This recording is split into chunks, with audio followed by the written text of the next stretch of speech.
हो साथ देते नहीं है किसी का। क्या भरोसा है इस जिंदगी का, क्या भरोसा है इस जिंदगी का, साथ देती नहीं है किसी का। क्या भरोसा है इस जिंदगी का, साथ देते नहीं है किसी का।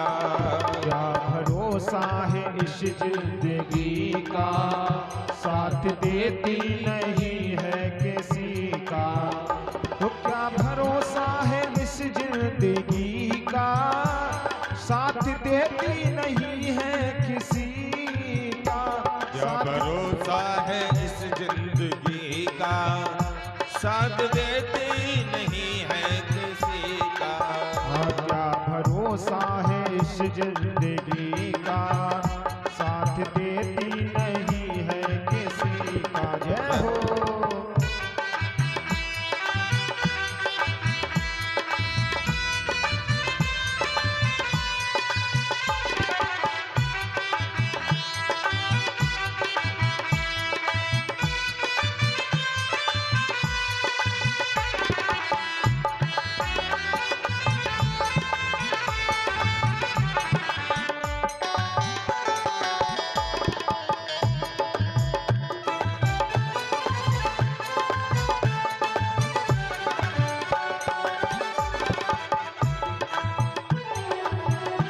सांस रुक जाएगी चलते चलते, वो सांस रुक जाएगी चलते चलते, वो सांस रुक जाएगी चलते चलते, वो सांस रुक जाएगी चलते चलते, वो सम्मा बुझ जाएंगे चलते चलते, सम्मा बुझ जाएगी चलते चलते, वो दम निकल जाएगा रोशनी का, दम निकल जाएगा रोशनी का।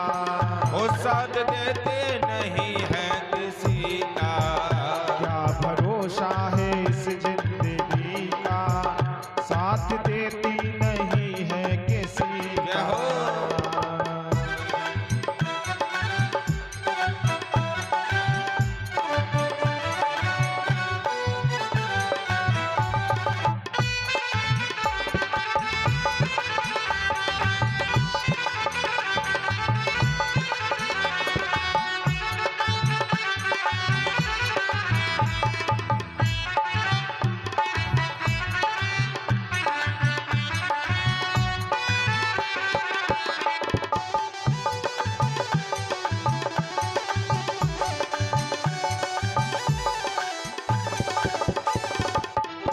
दुनिया है एक हकीकत पुरानी, आनी जानी है इसकी रवानी।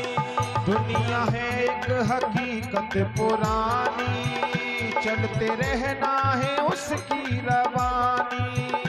दुनिया है एक हकीकत पुरानी, आनी जानी है इसकी रवानी।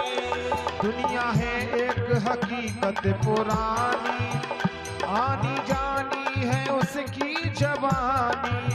वो फर्ज पूरा करो बंदगी का, फर्ज पूरा करो बंदगी का। वो साथ देते नहीं है किसी का। क्या भरोसा है इस जिंदगी का, साथ देती नहीं है किसी का। क्या भरोसा है इस जिंदगी का।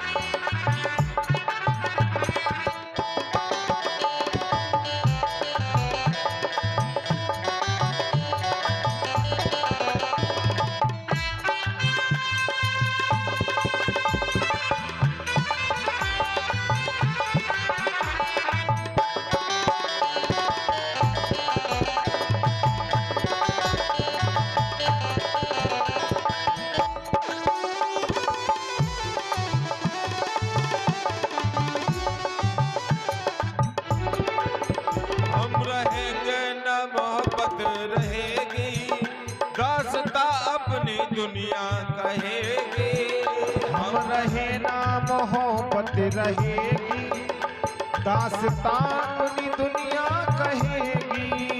हम रहे ना मोहब्बत रहेगी, दास्तां अपनी दुनिया कहेगी। हम रहे ना मोहब्बत रहेगी, दास्तां अपनी दुनिया कहेगी। नाम रह जाएगा आदमी का, नाम रह जाएगा आदमी का, साथ देते नहीं है किसी का। क्या भरोसा है इस जिंदगी का, साथ देती नहीं है किसी का। क्या भरोसा है इस जिंदगी का, साथ देती नहीं है किसी का।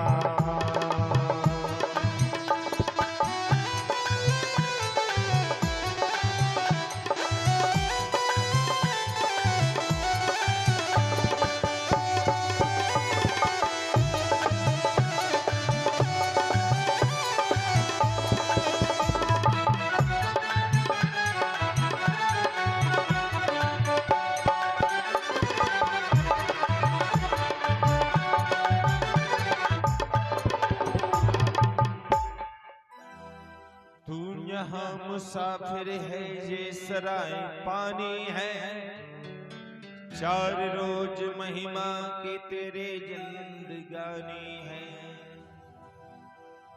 मौत सबको आनी है, कौन इससे छूटा है।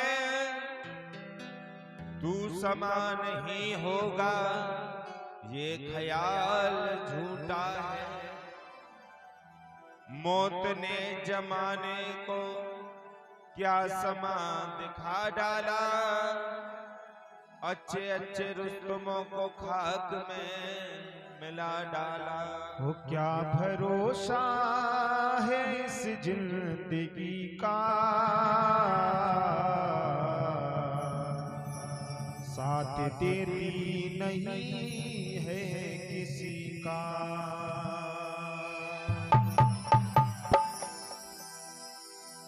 याद रख सिकंदर के हौसले तो आली थे, जब गया था दुनिया से दोनों हाथ खाली थे। धन जमीन जेवर कुछ भी न साथ जाएगा, खाली हाथ आया और खाली हाथ जाएगा।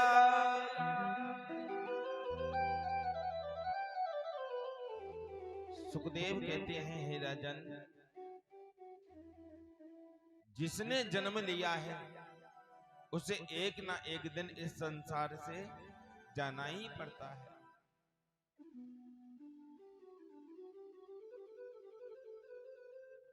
तो राजा परीक्षित जी ने सुखदेव जी से पूछा, हे गुरुदेव, कृपा करके मुझे ये बताओ कि जैसे जो बड़े बड़े महापुरुष हैं, प्रातः काल ब्रह्म मुहूर्त में उठकर स्नान आदि कर भगवान का आदि प्रकार से अभिषेक करना, भगवान का चिंतन करना, माला जपना अनेक प्रकार से, तो भगवान की प्राप्ति उनको जल्दी होती होगी, भगवान की कृपा उनके ऊपर जल्दी होती होगी। सुखदेव कहने लगे, हे राजन, ऐसा नहीं है कि महाराज एक बात बताओ कि जब भी मन पूजा करने की ओर जाता है तो क्या होता है, सबसे पहले स्नान वंदन करके जैसे पालती लगाकर बैठे नहीं, मन में अनेक प्रकार के कामना जागृत हो जाती है, अनेक प्रकार की सोचना प्रारंभ हो जाता है। पूजा के समय हमारा मन नहीं लगता है, उसके लिए क्या करना चाहिए? सुखदेव कहने लगे, हे राजन, आप ब्रह्म मुहूर्त में उठना चाहिए, जल्दी उठकर स्नान आदि से प्रणाम करना चाहिए और भगवान के लिए स्वयं के लिए एक आसन बिछाएं, उसके ऊपर बैठें और भगवान का चिंतन करना प्रारंभ कर दें। और जब उस आसन पर बैठ के भगवान का चिंतन करें, सुमरन करें, तो मन बारंबार भागेगा। बार बार अपने मन को एकांत करने का प्रयास करें।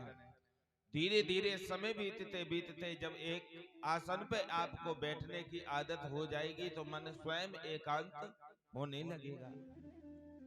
आपने देखा होगा साइकिल चलाने वाले, बाइक चलाने वाले, 4 व्हीलर चलाने वाले जब शुरू में सीखते हैं तो कभी कोई पेडल की ओर देखता है, कभी पैरों की ओर देखता है, कभी आगे देखता है। लेकिन जब चलाना सीख जाता है तो हर काम उसका अपने आप ही अपने मन से होना प्रारंभ हो जाता है। तो ऐसे ही जब भजन की आदत आएगी तो स्वयं एक आसन पर बैठने की आदत भी हो जाएगी। जितनी बार मन भागेगा उतनी बार अपने मन को एकांत करके अपने आसन की ओर ध्यान लगाकर बैठना चाहिए।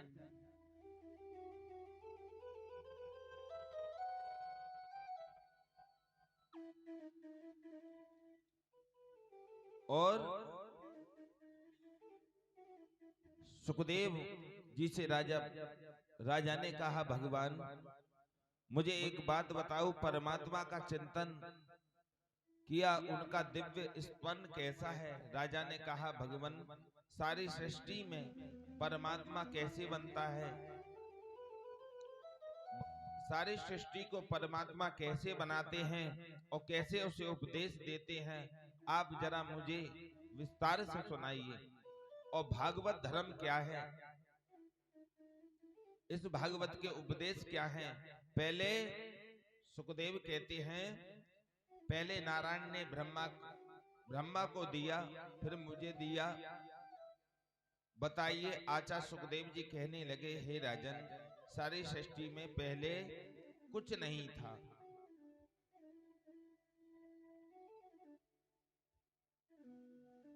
स्थावर और कुछ नहीं था, केवल अकेला ही ब्रह्म था, जिसमें एक बार परम ब्रह्म ने मन में विचार किया। मन में विचार किया कि मैं एक से अनेक हो जाऊं। तो उसने सबसे पहले परम ब्रह्म ने जल का निर्माण किया, जिसे संस्कृत में इस जल का अर्थ होता है नार। नार माने जल। जब नार बना, उसने मकान बनाया, उसका नाम पड़ा शेषनाग। नर माने जल करता हुआ उसका नाम पड़ा पूरा नारायण। और जब नारायण ने सोचा कि मैं अब भी अकेला हूं, तो अपनी नाभि से ब्रह्मा को उत्पन्न किया, जिसमें कमल का फूल खिलाया, उसमें ब्रह्मा जी को उत्पन्न किया। 4 मुख वाले ब्रह्मा चारों ओर देखे, कुछ नजर नहीं आवे। बरसों हो गए कि मैं कहां से आया, मैं कौन हूं। ऊपर जाएं, ऊपर से अंदर जाएं, अंदर से बाहर आए, लेकिन उनको कोई भी साधन दिखाई नहीं देता। लेकिन वर्षों के बाद, बीतने के बाद ब्रह्मा जी बहुत परेशान हो गए। उनको ये नहीं पता मैं कौन हूं, किसने मुझे उत्पन्न किया है, मैं कहां से आया हूं। तो उसी समय उन्होंने साधना करना प्रारंभ किया, तो उसमें उनको सुनाई दिया, ता और पा, तपस्या करो। भगवान ब्रह्मा ने भी नारायण भगवान की बड़ी तप किया, उससे नारायण भगवान का दर्शन हुआ। उसी समय ब्रह्मा जी को 4 मंत्रों में नारायण भगवान ने भागवत को दिया। 4 श्लोकों में परमात्मा ने, नारायण कहते हैं, हे ब्रह्मा, सारी सृष्टि के केवल तुम ही इस सृष्टि के पालनहार होगे। ब्रह्मा जी हाथ जोड़ के बोले कि महाराज, मुझे आपने सृष्टि का विधाता बना दिया है, अगर मेरे मन में अभिमान आ गया तो। नारायण कहने लगे, ऊंट को ऐसा ही लगता है कि मुझसे बड़ा श्रेष्ठ कोई नहीं है। जब ऊंट पहाड़ के नीचे आता है, ये कहावत है, जब उसे अनुभव होता है कि मैं तो कुछ नहीं, इस संसार में मुझसे भी बड़े बड़े पहाड़ भी हैं। जब तक ऊंट पहाड़ के ऊपर होता है तो वह अपने आप को सर्वश्रेष्ठ समझता है। नारायण कहने लगे ऐसा नहीं होता। अभिमान किसी भी बात का नहीं करना चाहिए। तुम में और मुझ में कोई ऐसा फर्क नहीं है। मैंने तुम्हें उत्पन्न किया है, आप सृष्टि के विधाता हो। संसार में जो चीज नहीं है फिर भी वो दिखाई नहीं देती, और जो होने पर भी दिखाई नहीं देती उसे ही मेरी माया समझ लो। कहते हैं ये सारी सृष्टि 5 चीजों से बनी है। पृथ्वी, जल, तेज, वायु, आकाश। इन 5 तत्वों से मानव का शरीर, चींटी, हाथी, घोड़ा सब बनते हैं और इन्हीं में जाकर वेर लास्ट में विलीन हो जाते हैं। तुलसीदास जी कहते हैं, छित जल पावक गगन समीरा। छित जल पावक गगन समीरा।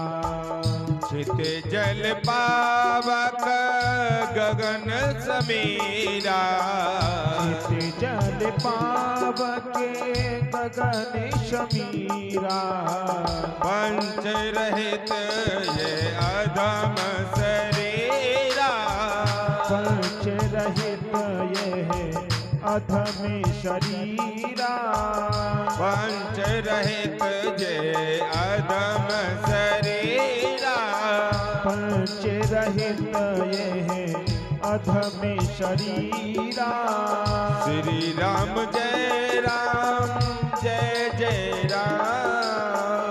श्री राम जय राम, जय जय राम। श्री राम जय राम, जय जय राम। श्री राम जय राम, जय जय राम। बोलिए भक्त वत्सल भगवान की जय हो। सुखदेव कहने लगे, हे राजन, ये शरीर केवल 5 तत्वों से बना हुआ है। इधर नारायण ब्रह्मा जी से कहते हैं कि मैंने आपको भागवत जी का उपदेश दिया है, और जो भागवत जी के उपदेश के अंदर आचरण को धारण करता है उसके मन में कभी भी अभिमान नहीं आता। सुखदेव कहते हैं, महाराज क्या ऐसा है यदि मनुष्य 5 बार नहाए और भगवान उसे मिल जाते हैं, जिन कोल भीलों को राम जी ने गले से लगाया वो तो कभी नहाते भी नहीं थे। मैंने सुना है तब भी उन्हें भगवान की प्राप्ति हो गई। सुखदेव कहने लगे, भगवान ये नहीं देखते हैं कि आप नहाए हो कि आप बिना नहाए हो। भगवान ने तो 5 वर्ष के ध्रुव को भी अपनी प्राप्ति करा दी। उन्हें भी नारायण भगवान का दर्शन हो गया, क्योंकि बड़े बड़े संतों की भी आयु, बड़े बड़े संतों की आयु भी सारा जीवन बीत गया भजन करते करते, लेकिन उनको भी भगवान की प्राप्ति नहीं हुई। लेकिन छोटे से उस बालक को भगवान की प्राप्ति हो गई। सुखदेव कहने लगे, हे राजन, भगवान किसी जात बिरादरी से भी भेदभाव नहीं रखते हैं। भगवान तो केवल भाव के भूखे होते हैं। सुखदेव कहने लगे, राजन, मैं तुम्हें एक कथा सुनाता हूं, जिससे विदुरानी के घर पर जाकर भगवान ने भोग को पाया। सुखदेव कहते हैं, राजन, पांडवों के साथ में जब कौरव अन्याय कर रहे थे, लक्ष्य ग्रह को बनाकर उन्हें जलाने का षड्यंत्र किया जा रहा था, उसके जो कौरव हैं, उनके जो महामंत्री हैं, उनका नाम विदुर है।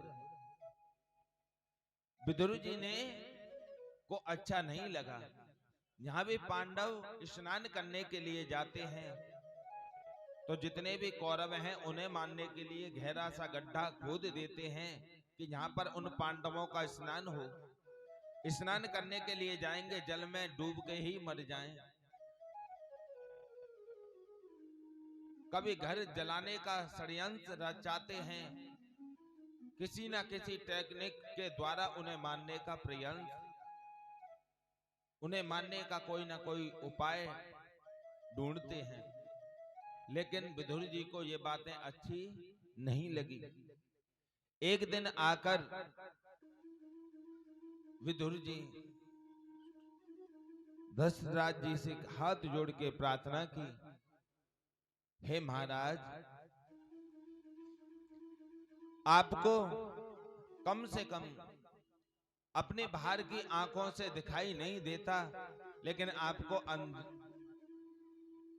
अंदर की आंखों से तो दिखाई देता है। आप मेरी बात को समझने का प्रयास करो। आपके पुत्र हर समय पांडवों पे अत्याचार करते रहते हैं। अरे 5 पांडव हैं तो क्या हुआ, उनको 5 गांव देकर इस फैसले को कर दीजिए, क्योंकि आधे राज्य के अधिकारी पांडव भी हैं। आप भैया बंटवारे में ये क्या कर रहे हो? उनको समझा रहे थे और कहने लगे, महाराज, मैं एक महामंत्री के होने के नाते नहीं कह रहा, मैं आपके महामंत्री होने के नाते नहीं कह रहा, मैं एक मंत्री होने के नाते नहीं कह रहा, मैं एक समाज का नागरिक होते हुए भी आपसे कह रहा हूं। मेरा कहने का उद्देश्य केवल यही है कि 5 पांडवों के लिए 5 गांव ही देकर उनका फैसला कर दीजिए, वो उसी में खुश होंगे।